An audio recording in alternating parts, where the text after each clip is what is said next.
Well, I think I know what I'm going to be doing maybe for the next day or so. So I'll see you, show you how much is there, when I see you in the workshop. Hey up everybody and welcome back. Right, well, did me snow clearing. It took me a while, and would you believe it's 50 degrees today. So, of course it's starting to melt, and tonight it'll freeze, so it'll be great. Alright, we're going to start with our Triumph Otter. So I noticed Charlie had put a little extra video up, so if you went to his webpage you would see straight away a bit about the Triumph Otter. So we are going to talk today about our plan. I've got a plan, but as you know, that will change as we go along. So we're going to start off looking at a rough drawing of the frame, and then we'll talk about the differences between the Triumph engine and the BSA engine.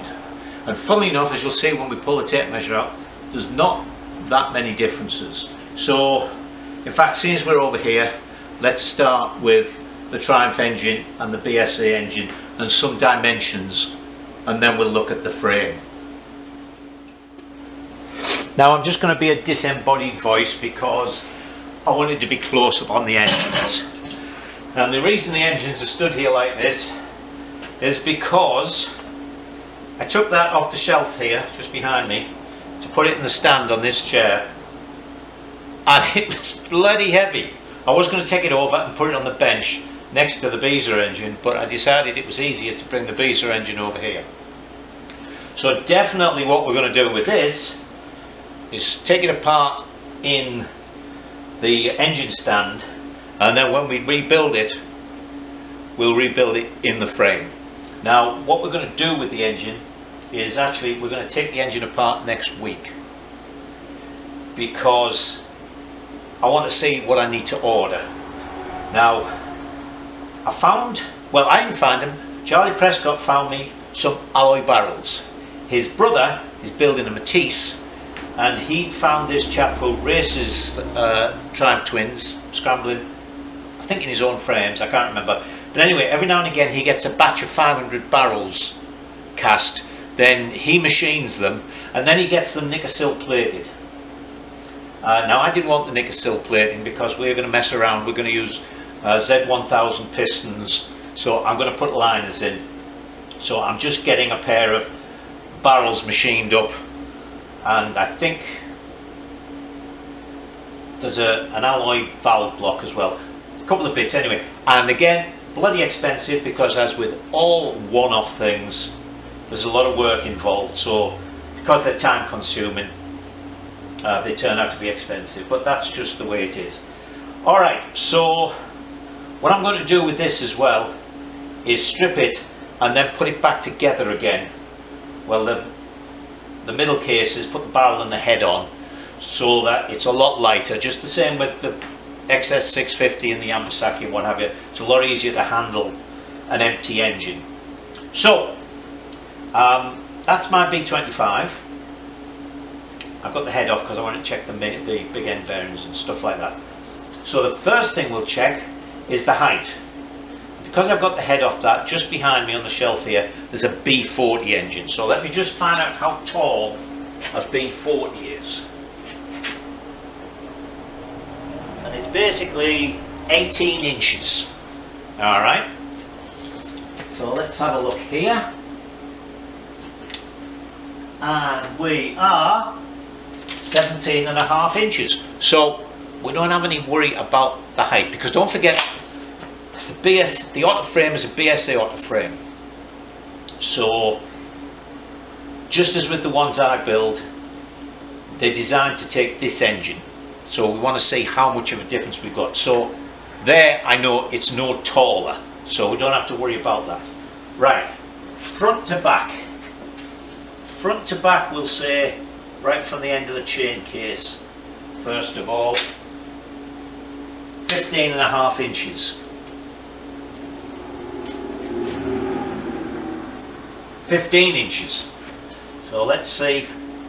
Now of course the chain case here, Actually, this is much flusher. This chain case on this side sticks out about an inch further back. So the actual rear engine mounting to front engine mounting is 13 inches. Rear engine mounting to front engine mounting 13.25. Now, one thing you will notice with engine mountings, I did set you up so you could see both of them, didn't I? Yes. See how much this engine mounting sticks out the front of the engine?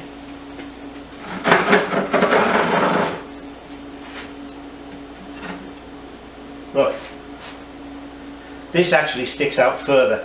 The engine mounting here is right up at the base of the cylinder, whereas there it's what, 3 inches further ahead. Now, one difference this makes, where am I? Here's a front engine plate, see? This one goes straight into the frame. You remember the frame comes down and it has, so the frame is just here. But on this one, see, the frame is right out here. Now, one thing this does mean, when I built Bob's bike, he bought a set of pipes, a set of high-level exhaust pipes that went through Siamese. And there was no way I was going to get them on in the modified BSA frame because that frame tube came down here. So the pipes wouldn't do it. Now, I could have made them go outside the front down tube, but what I did, this particular bike you'll see in the credits, so if you want to pause it there at some point you'll see it. I actually swan necked the front tube, so instead of it going straight down like that, I bent it in and I bent it down and it came down here and the pipes went on the outside.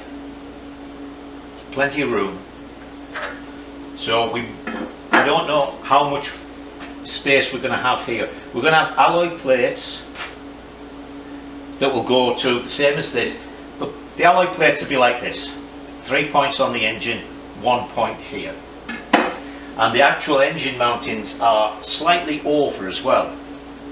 What did I do with the tape measure? There it is. On this timing side of the centre line, it's 1.25 inches. On that side of the centre line, it's 1 inch. So we're going to have, when we have our tube through here, our cross tube, it's going to be 1/4 inch more this way. Now then, width. This engine is basically 13 inches wide. This engine is only 11, 10.5. So that is obviously where we would expect it to be bigger because we've got 2 cylinders. But the height and stuff, don't forget this is a 500 twin, so it's 2 250 singles. So they're very similar sort of in terms of stroke, and the flywheels are similar size, so that's why we're fine like that. Now we're going to be taking the twin carbs off and putting a single carb manifold on.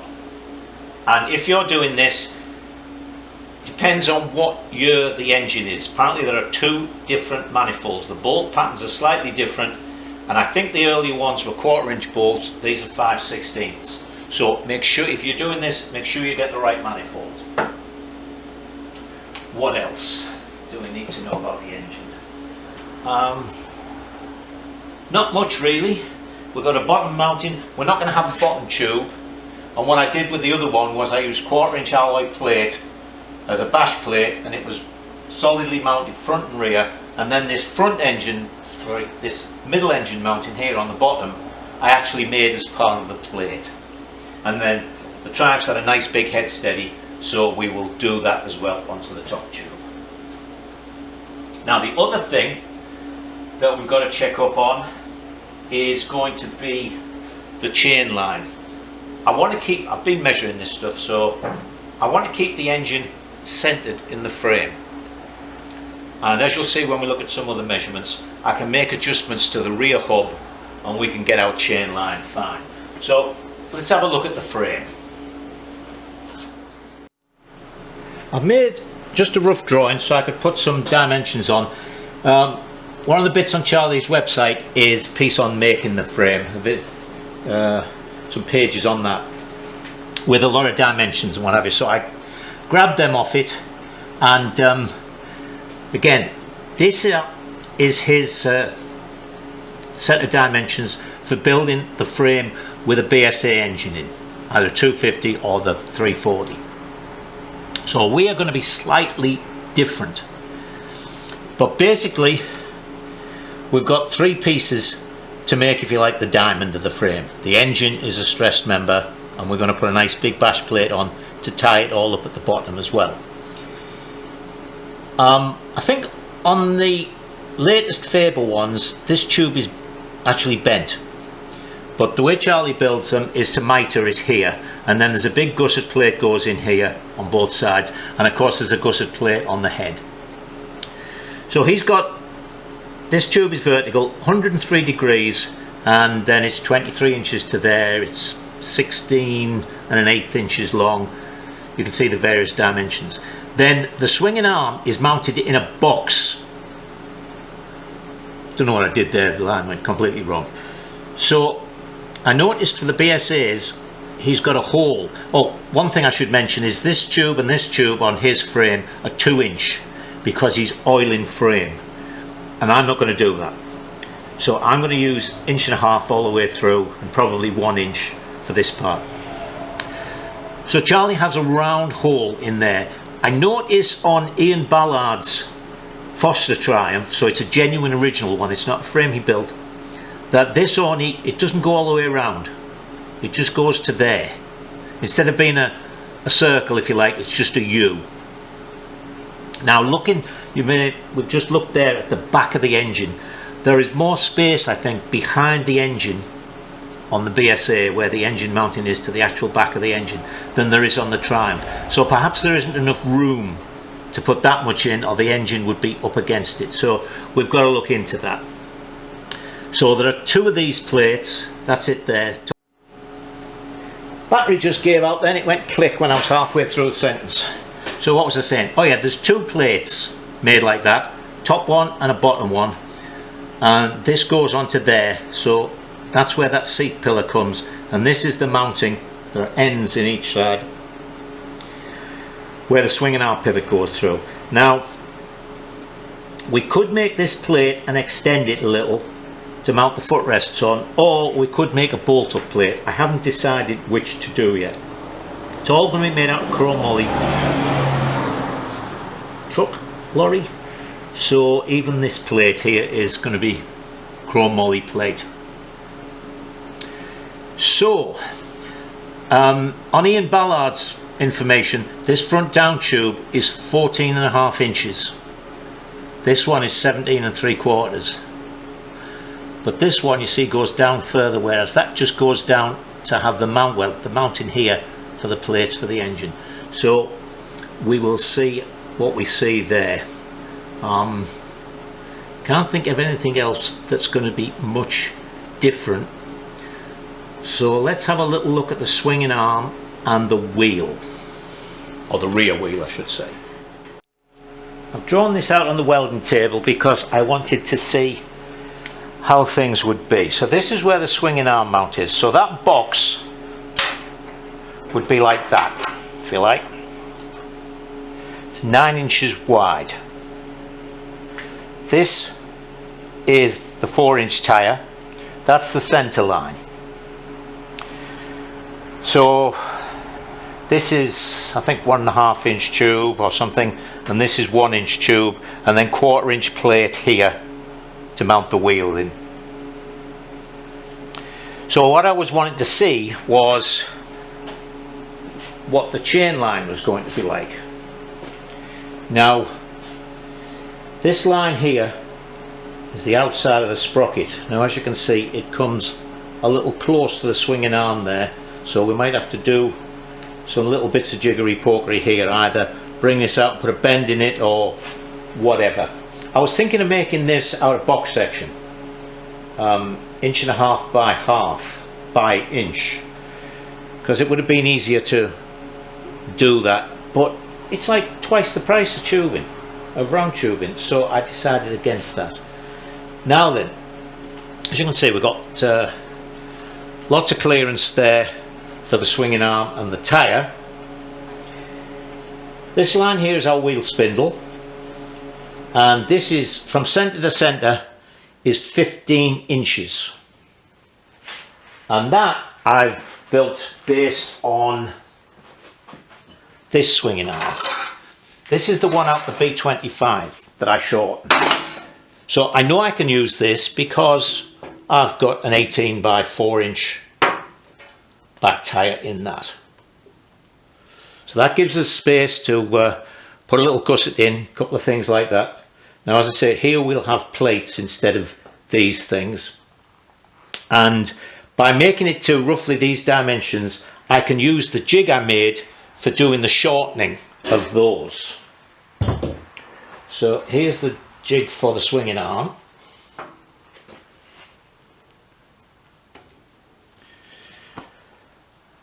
Right, so that's we'll make up some little spaces, whatever we need. That of course is the B25 swinging arm pivot, and this is a 5/8 wheel spindle in here, and I measured the one in the KT rear wheel, and I think it's 15mm, which is fractionally different to 5/8. So what I'm going to do is, I think I did this for the TY wheel. I managed to find some bearings which would take that spindle and what have you. What did I do there? I can't remember. Anyway, it all came out right in the end. It's something we can work to. So I can build the swinging arm on this and we'll know we'll be fine. Now, I mentioned the chain line.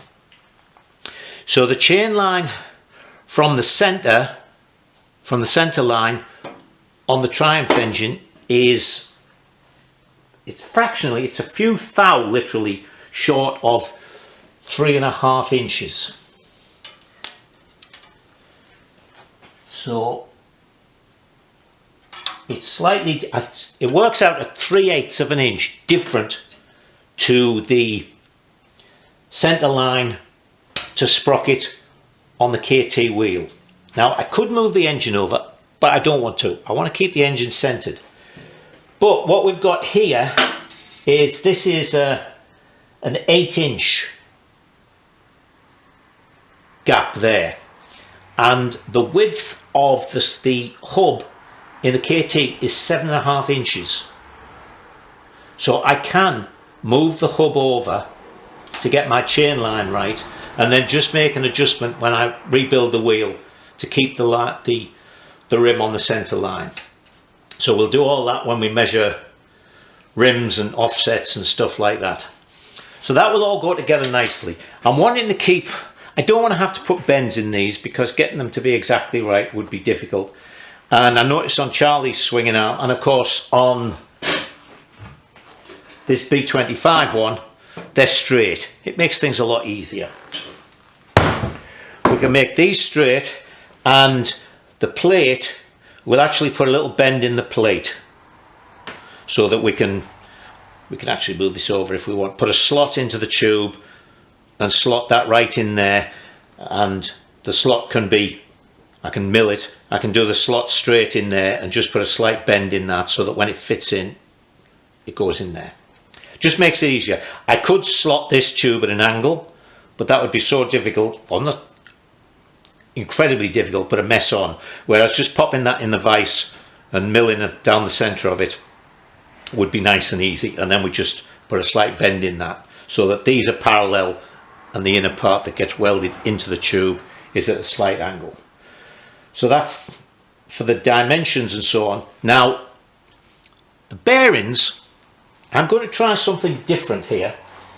I was talking to my friend Dick, the machinist extraordinaire, and he built a really nice Ducati 250 engine trials bike about 20 years ago, which he still rides. And I was talking about putting needle bearings in here, the same as the B25 has. And I noticed my supplier had sealed ones, so I thought that was nice. But I'm talking about it, he suggested I use IGUS bearings, IGUS. They're a thermoplastic. You can get them in all sorts of different sizes, 2 or 3 different grades of thermoplastic. And Dick's had his, of course no lubrication, so he's had his in his swinging arm without any lubrication. He says he's never touched them and there's still no play in them. So that's what I'm going to put in there. When we come to make it, you'll see all the dimensions, and you can buy them with a lip, a flange if you like. So I can actually have not only the bearing material in there, but rather than having a thrust washer, the BSA one has sort of nylon pieces in and then a hardened steel thrust washer. I can use that, and then we'll have that nice bearing face in between the 2 plates there. So that will be that. So what next? So now we'll get some more exact measurements with regards to chain line and stuff. I just remeasured on the engine, and from the centre line of the engine to the outside of the sprocket, it's a 520 sprocket which is the same as this, is actually 3 inches. So what we're going to do here is we're going to find out how wide the hub is.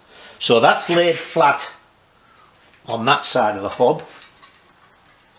That's flat on there. That's where the swinging arm would go up to. I'm going to get in the way here a bit. Hang on. Because I have to make sure it's nice and squat. And that is 7 1/8 inches.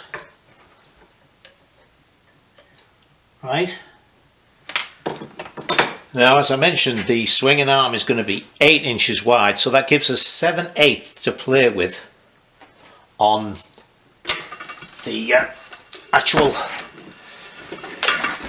sprocket position. So now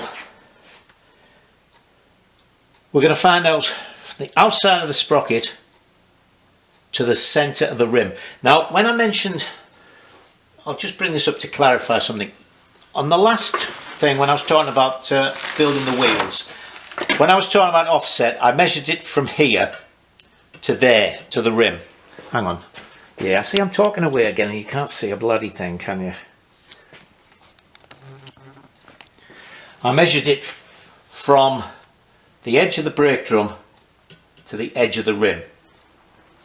And I had one person that pointed out, although I'd mentioned it, obviously you didn't catch it, that you need to be to the centre of the rim, not to the edge, because the rim could be different widths. Now there's 2 things here. If you're using the same rim again, or if you're using an identical rim, then that is fine. But if you are changing the rim, of course, what we need to measure, as we will do now, is from, we're going to do it from the sprocket to the edge, and then we'll measure the width of the rim, halve it and add it to that offset. And the reason you do that is because, I don't know about you, but I can't gauge the exact centre of this rim on there. But I do know if this rim's 3 inches and I measure to the edge of there, then I'm 1.5 inches away from the centre. So let's do that now. So we have got edge of there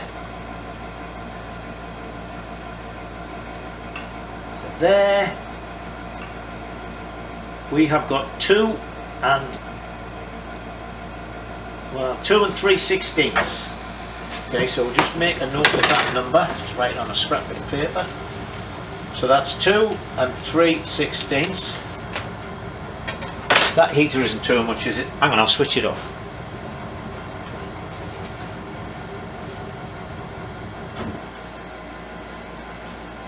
It's late in the day, so it can go off. And then the rim or this particular rim, actually I think this is WM2 and we want a WM3 anyway. It's 2 3/4. Alright, so that's 2 3/4. So a half is 1 3/8. Again, would be easier if we were doing it in metric. So 1 3/8 and 2 3/16 is 3 9/16. Right? So it's 3 9/16. So we are 9/16 out of line. Now actually, while I've been thinking about this, on Bob's bike, what I did, make sure you can still see, I remember I used TY250 back wheel in his, and I actually mounted the sprocket on the inside of here. I had an alloy disc and then I mounted the sprocket there because that moved it over 1/4 of an inch. And with the other frame, with the engine mounting I used, because his rear engine mounting dropped nicely into the frame rear mounting, so it made things a lot easier to set up, and that's how I was able to do that. But as I say, we have got enough space in the swinging arm at the back end to move the hub over so that the chain line is right, and then we'll make the similar movement on the rim to keep the chain line to rim center the same. Alright, or the right amount anyway, get it back to being 3 inches, which is what it is on the engine. Okay, so that's that. So this has got a steel rim. We'll get an alloy rim for that, and we'll get all new spokes, and we'll get this stripped off and get a nice new alloy sprocket for that. If I think it's going to be too much to try and move it when I look at it, because that's 9/16, it's a fair amount, what we could do is move that over. Let's see, one time you would buy a dished sprocket, but buying dish sprockets now, actually I don't know if they do a dish sprocket. I'm not sure if sprocket specialists do dished ones, because I know if you buy a TY250 sprocket off them, they give you a spacing plate to go behind the sprocket, because the TY250 one is dished out this way. I'll have to look into that. Anyway, so we've got some numbers now for our chain line. One last thing on the rear wheel and chain line. While I was putting stuff away, I noticed that the sprocket isn't fastened to the hub. There's a sprocket carrier, and when I took it off, there's actually a cush drive in there. A couple of the rubbers are missing, but anyway, the thing is, on looking at this, there is enough meat here. It's got a, this is alloy, but it's got a steel centre.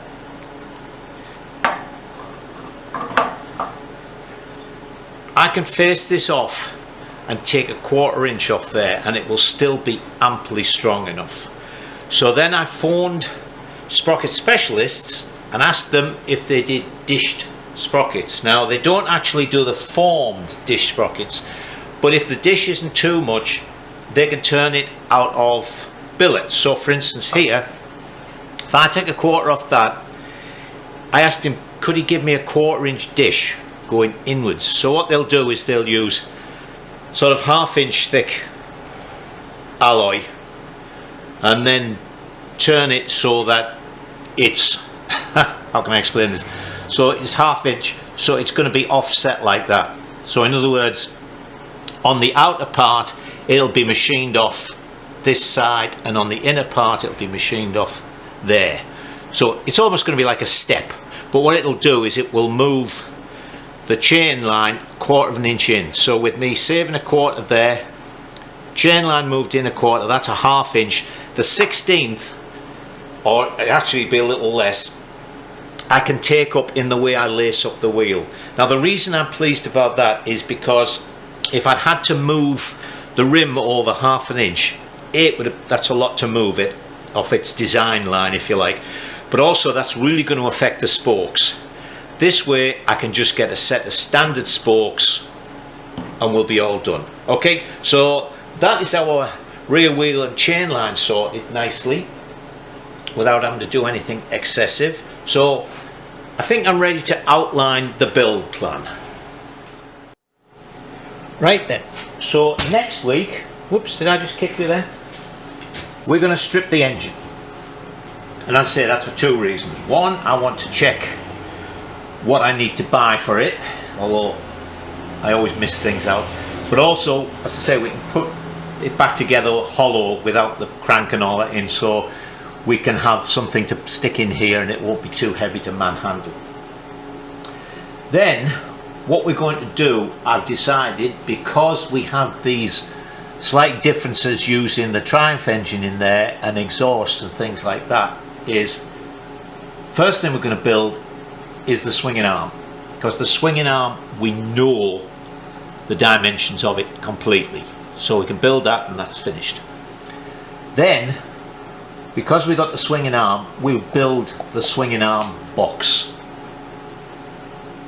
Then we are going to make this part, do our mitre, weld that up.